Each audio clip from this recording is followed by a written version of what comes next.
श्री साई जीवन माला प्रस्तुत करते हैं श्री साई ज्ञानेश्वरी अध्याय 3 कथा मेरे शिरडी के साई नाथ की दिव्य ज्ञान। ओम साई राम। स्वागत करता हूं आपके अपने चैनल साई जीवन माला पे। मैं हूं राम गुप्ता। आज हम आपको श्री साई ज्ञानेश्वरी के अध्याय 3 दिव्य ज्ञान की पावन गाथा आप लोगों के समक्ष लेकर आए हैं। जो भी भक्त श्री साई ज्ञानेश्वरी के इस अध्याय 3 के दिव्य ज्ञान को समझता है और इस कथा को अपने हृदय में उतारता है, शिरडी के साईं बाबा उसके ऊपर अपनी अपार कृपा करते हैं और उसके सारे कष्टों को, संकटों को दूर करते हैं। तो साई ज्ञानेश्वरी के अध्याय 3 की यह पावन कथा को हम प्रारंभ करने से पहले आप सभी साईं भक्तों से एक आग्रह करना चाहेंगे। अगर आप सभी बाबा के इस महाग्रंथ, जी हाँ, साई ज्ञानेश्वरी का पाठ श्रवण कर रहे हैं तो इसे कृपया पूरा सुने और आखिरी तक सुने और अंत तक सुने, बीच में इसे बिल्कुल भी ना छोड़ें। अगर आप इसे हृदय में उतारेंगे और अपनी अंतर आत्मा से इसका मनन और श्रवण करेंगे तो आपके जीवन में आ रही सारी परेशानियां दूर हो जाएगी और आप कभी अकाल मृत्यु नहीं मरेंगे। अगर आपके पास साई ज्ञानेश्वरी नहीं है तो आप हमारे दिए गए नंबर पे मैसेज कर दीजिए व्हाट्सएप पे, तो हम आपके लिए साई ज्ञानेश्वरी उपलब्ध करा देंगे। साई ज्ञानेश्वरी का यह महाग्रंथ बहुत ही पावन है और जो भक्त इसका पाठ करेगा उसके जीवन में कभी कोई परेशानी नहीं आएगी। यह मेरा खुद का अनुभव है। यह आप खुद से मनन करके देखिए और अपने आप से इसे एक बार पारायण करके जरूर देखें, बशर्ते आप इसे हृदय में उतारें और अंतर आत्मा से पढ़ें। आप ये महसूस करें कि जो हेमंत पंत को साईं बाबा ज्ञान दे रहे हैं, जो कथा सुना रहे हैं, उसे हेमंत पंत को नहीं, उसे आप सुन रहे हैं और आप उसे अपने जीवन में उतार रहे हैं। तो चलिए शुरुआत करते हैं साई ज्ञानेश्वरी के अध्याय 3 दिव्य ज्ञान की आगे की कथा को कि राज सत्ता के विधानों के आवरण को प्रजा मानती है और उसके अनुसार ही आचरण करती है। इसके पीछे जो एकमात्र कारण है वह है राज शक्ति, पावर ऑफ गवर्नेंस है। राजा, अधिकारी, सेवक और प्रजा सभी राज शक्ति पर अवलंबित हैं। यह राज शक्ति ही सबके लिए ही महत्व रखती है। राजा और अधिकारी और सेवक भी प्रजा की ही तरह एक सामान्य इंसान जैसे हम और आप हैं, परंतु राज शक्ति के कारण इनमें परस्पर भिन्नता है। राजा की मृत्यु किसी कारणवश हो सकती है परंतु राज शक्ति की मृत्यु उसके साथ नहीं होती और राज शक्ति कभी भी नष्ट नहीं होती। जिस तरह भारत में ले लो या कहीं भी ले लो, आप जैसे नेता बनते हैं, नेता की मृत्यु के बाद नेतागिरी खत्म नहीं होती, वो पार्टी खत्म नहीं होती, उसकी जगह में दूसरी पार्टी आ जाती है, मतलब दूसरा नेता खड़ा हो जाता है और वह उस नियम को, उस मतलब नेता के जो बनाया गया आवरण है, जो संसार में जो चल रहा है, उसे जारी रखता है। इस राज शक्ति के अलग अलग रूप भिन्न भिन्न प्रकार से हमें दिखाई पड़ते हैं। वह जो राज शक्ति के अनुसार अपने आप को एकाकार कर लेता है वह निश्चित ही राजा बनता है, वही राज्य का अधिपति बनने का अधिकारी है। और राज शक्ति पूर्णतः विकार रहित होती है। राज शक्ति का आधार पाकर ही कोई भी राजा अधिकृत रूप से कार्य कर पाता है। हे नाना, अभी तुम जिस सरकारी पद की कुर्सी पर बैठते हो वह कुर्सी की पृष्ठभूमि में राज शक्ति की ही ताकत है। उसी राज शक्ति के कारण एक सिपाही दिन भर तुम्हारे पास खड़ा होकर तुम्हें पंखा करता है। हे नाना, तुम्हारे पास जितनी राज शक्ति है उतने ही अधिकारी तुम्हारे अधिकार हैं। सिपाही एवं पंखा डुलाने वाले के पास भी राज शक्ति है परंतु उसके पास बहुत छोटे छोटे अधिकार हैं। हालांकि तुम दोनों के पास ही राज शक्ति है, तुम दोनों ही सरकारी महकमे के अंतर्गत कार्य करते हो, परंतु राज शक्ति ज़्यादा कम होने के कारण एक व्यक्ति बैठा बैठा पंखे की हवा खाता है और दूसरा व्यक्ति खड़ा खड़ा पंखा डुलाता है। राज शक्ति के उपयोग का पूर्ण अधिकार राजा के पास रहता है और अधिकारी के पास राज शक्ति का कुछ अंश होता है और सिपाही के पास राज शक्ति उससे भी कम है। प्रजा को तो सिर्फ राज शक्ति के अनुकूल अपना कार्य व्यवहार करना होता है और वह तो पूर्णतः राजा की आज्ञा पर ही आश्रित होता है। जिस प्रकार राजा राज शक्ति के साथ एकाकार होकर राज सत्ता का पूर्ण सुख भोगता है, उसी प्रकार परमार्थिक आत्मा ब्रह्मा के साथ एकाकार होकर ब्रह्मानंद की सुख भोगती है।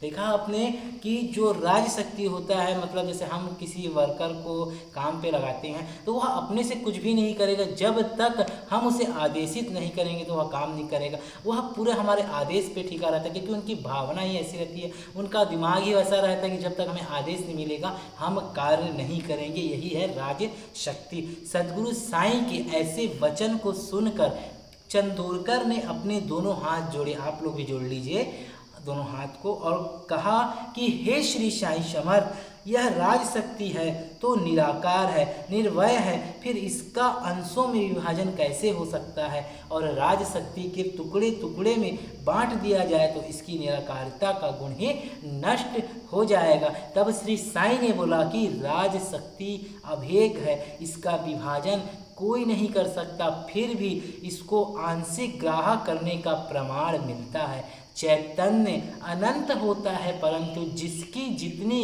ग्रह क्षमता होती है वह उसका उतना ही अनुभव कर पाता है। और राज शक्ति को अंशों में नहीं बांटा जा सकता, जिसकी ग्रह क्षमता जितनी होती है वह उसके उतने ही अंश की अनुभूति कर पाता है। घड़ा या कोई बर्तन हो, खुले मैदान में कोई बड़ा सा तंबू लगा हो, दोनों के ऊपर आसमान समान रूप से आच्छादित है, विशाल तंबू पर आसमान ज़्यादा आच्छादित हो, बर्तन पर आसमान कम आच्छादित हो, ऐसा नहीं होता। वह सब पर समान रूप से छाया रहता है और जिसकी ग्रहण क्षमता जितनी होती है वह आकाश को उतना ओढ़ लेता है। इसका मतलब यह नहीं कि आकाश के अलग अलग टुकड़े हो गए हैं। हे नारायण, आसमान के समान ही आत्मा का रूप होता है और यह अंश में विविक्त नहीं हो सकता, इसे भली भांति जान लो। हाँ, यह जो संसार तुम्हें दिखाई देता है यह वास्तव में माया का खेल है। माया ने ब्रह्मा की सहायता लेकर ही इसे अखिल ब्रह्मांड की रचना की है। श्री साईं बाबा के ऐसे वचन सुनकर चंदोरकर बोले कि हे श्री साईं समर्थ, यह माया कौन है? किसने इसका निर्माण किया? देखने में यह कैसी लगती है?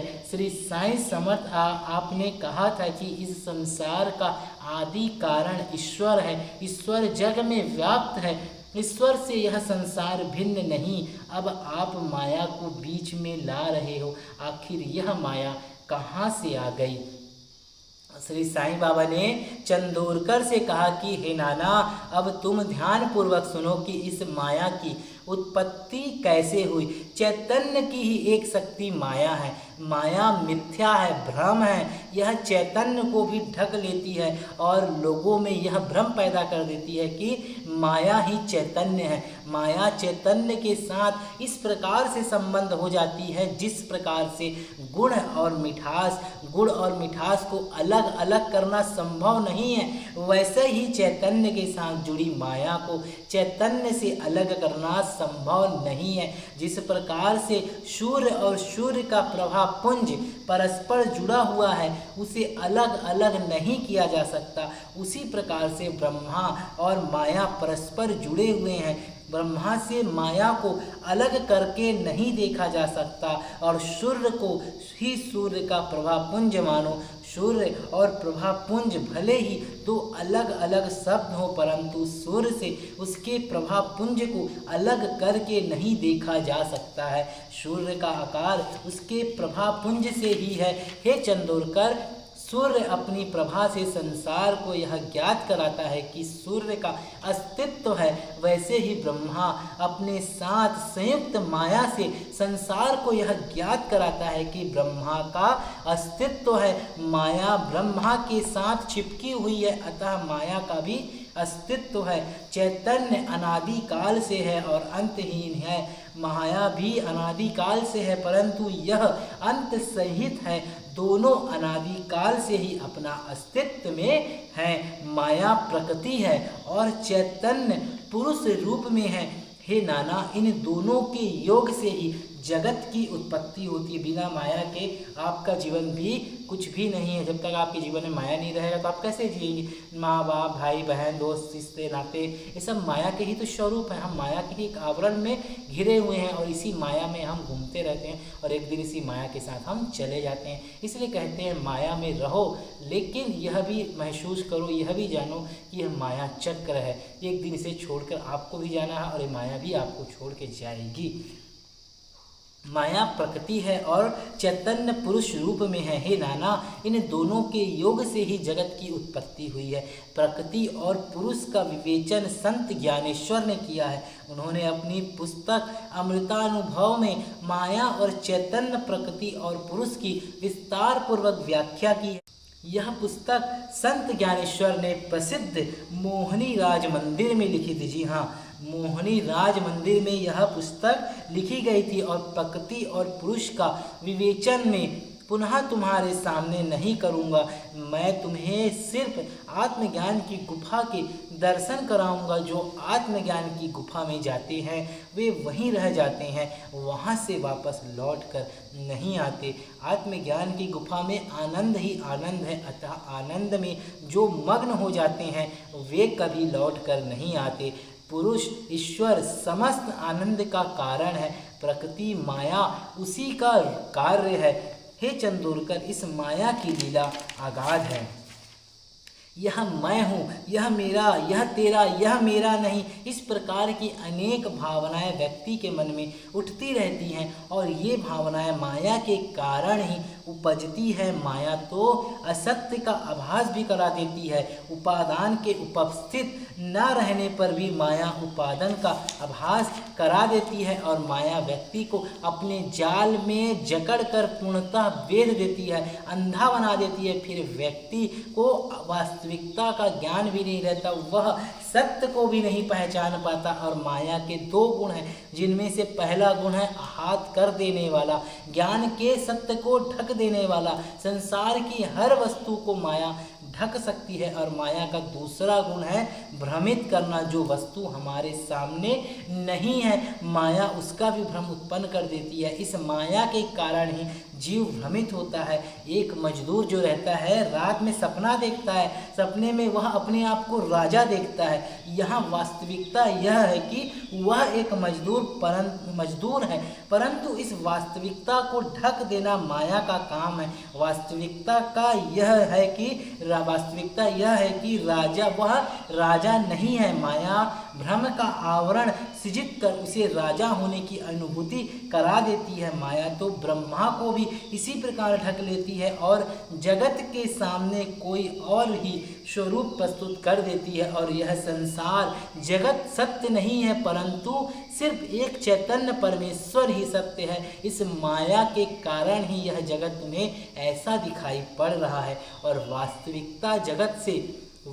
जगत से तो कुछ और ही है। इस जगत के साथ संसार के सारे विषय भी भ्रम है, मिथ्या है, असत्य है। ये लोगों की आँखों को सत्य जान पड़ते हैं, परंतु ये पूर्णतः असत्य है और उनके लिए हितकर नहीं है। हे चंदोरकर, ज्ञान अर्जित करो और ज्ञान के प्रकाश से माया के आवरण को दूर करो। तुम्हें शुद्ध चैतन्य के दर्शन होंगे।